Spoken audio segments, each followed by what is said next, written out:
Sick of getting blisters? Stop slipping and just be comfortable with Pure Grip Socks Pro. Great fit, great comfort, lots of grip, and an even better price. Available now at puregripsocks.com. While they aren't going to make you a better player, if you're looking for the best possible experience from your football boots, spending more money on a top-end model 9 out of 10 times is going to give you that. This, however, is the 1 in 10. Ladies and gentlemen, say hello to the brand new Puma Future 7 Pro, the first takedown model in the new Future 7 lineup, bearing a retail price of $140, a full $100 less than the Ultimate that sits above it. And despite being nearly half the price, there is very little about this football boot that makes it quote-unquote worse than the more expensive alternative. How is that possible? Well, they're just not that different, or at least they're not different in ways that are meaningful to the overall performance, feel, or experience of the football boots, which is what I want to break down in today's video as we compare the Future 7 Pro to the more expensive Ultimate, including how they fit and feel on feet. So if you're interested in learning more, please stick around, watch the entire review, and if you're interested in a pair for yourself,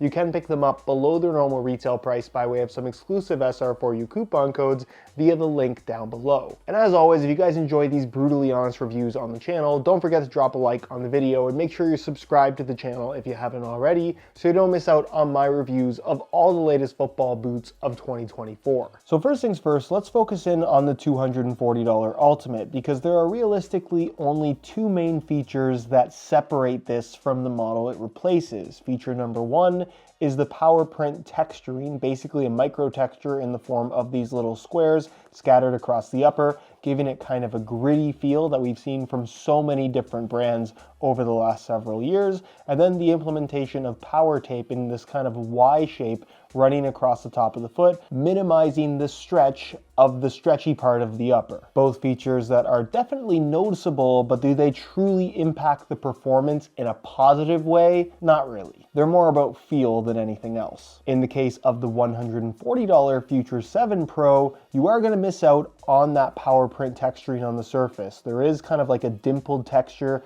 to the material itself, but it's not gritty in any way at all, which you would think would make for a more slippery feel on the ball, but truthfully, the actual grip on the ball feels pretty well identical when compared to the more expensive Ultimate. As I've talked about so many times on this channel before, I don't think that micro texture actually makes for that big of a difference in terms of adding grip on the ball. You need a rubber or a silicone element to really give you that consistent additional grip. And then of course, they have still incorporated the power tape element in that Y shape running across the top of the foot. However, the power tape, for whatever reason, I'm going to assume it's a slightly thinner, less structured material, doesn't provide quite the same, I don't know that restrictiveness is the right word, but you certainly don't feel it quite as much across the top of the foot on the Pro compared to the Ultimate, which, depending on personal preference, I can tell you from firsthand experience, because there's less tension across the top of the foot,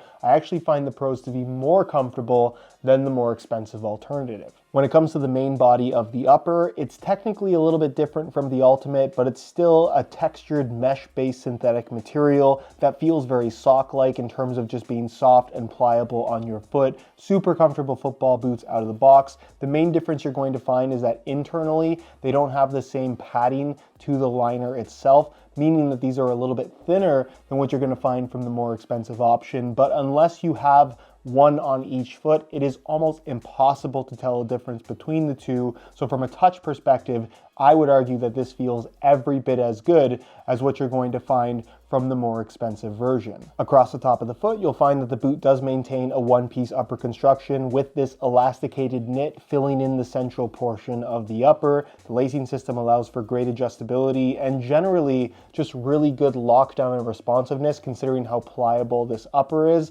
And then of course the power tape element, like I mentioned, isn't quite as significant in terms of the feel on foot compared to the Ultimate, but I would personally argue that that benefits the overall comfort of the boot rather than hurt it. Moving to the rear, the heel construction is a little bit different, but ultimately feels the same in that it's a low-cut design with a little bit of an extension piece at the front. It does kind of extend into this elasticated knit along the sides, but I would very much consider this to be a low-cut football boot in terms of how it feels. You have an internal plastic heel counter, a really soft microfiber heel liner with a decent amount of padding, again, almost identical to the top-end model. And then the insole, fully removable. You'll notice that it does look the same. It features the same nano grip technology branding. It's even the same gray color. However, it's just a lot less grippy than the nano grip texture on the top end model, which is a bit disappointing and kind of surprising that they're calling it the same thing. This just feels like regular mesh to me rather than having that soft silicone texture to it, but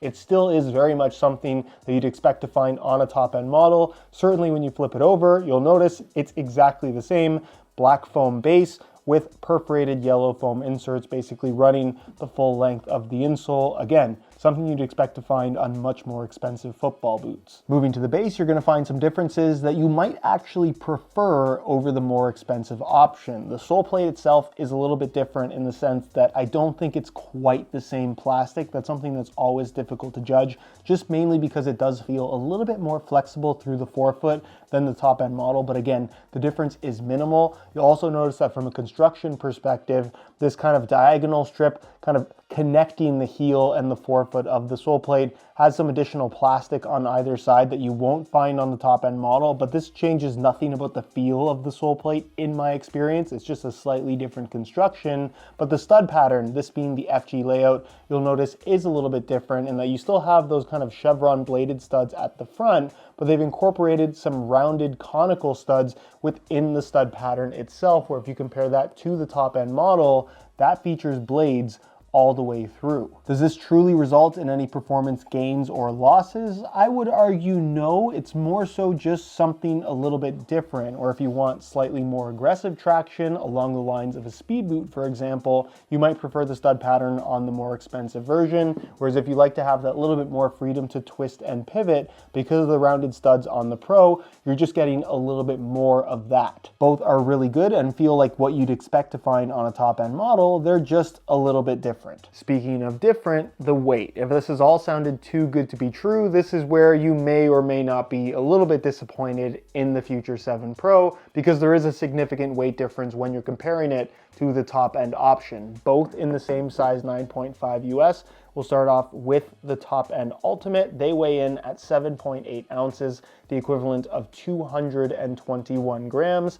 Remember those numbers, and we'll throw on the Pro, and you can see that they weigh in at 8.85 ounces, the equivalent of 251 grams. Where realistically, is 30 grams truly a deal breaker? For the vast majority, probably not. Although if you do really want that super light feel, the Ultimate definitely does feel lighter on feet than the Pro. With that in mind, I think the question that you need to ask yourself is, unless you're absolutely obsessed with having the lightest boots possible, is an extra 30 grams worth saving an extra $100? On feet, the Future 7 Pro feels like a pair of high-end football boots. There's really no other way to say it. If we're comparing it directly to the more expensive Ultimate variation, again, if you have one on either foot, definitely the Ultimate has that little bit of extra padding to the internal liner of the upper, which does feel softer, but again, it's extremely minimal, and unless you're truly feeling for it, it's a very subtle difference.